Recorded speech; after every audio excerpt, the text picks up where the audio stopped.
মাগুরার শিশুটি প্রথমবারের মতো চোখের পাতা নাড়িয়েছে এমন খবর দিলেন প্রধান উপদেষ্টার উপ-প্রেস সচিব আজাদ মজুমদার। চিকিৎসকরা আশা করছেন আগামী 2-1 দিনের মধ্যেই শিশুটির অবস্থার আরও উন্নতি হবে। প্রধান উপদেষ্টার প্রেস সচিব আজাদ মজুমদার এসব তথ্য জানিয়েছেন।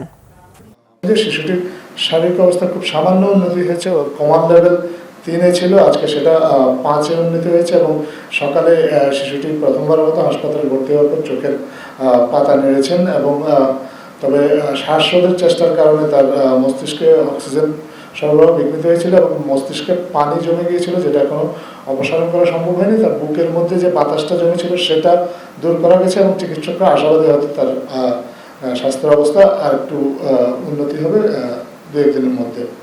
আন্তর্জাতিক সরকারের পক্ষ থেকে নিয়মিত তার স্বাস্থ্যের খোঁজখবর রাখা হচ্ছে। প্রধান উপদেষ্টার নিরাপত্তা উপদেষ্টা লেফটেন্যান্ট উনি এই বিষয়ে নিয়মিত যোগাযোগ রাখছেন।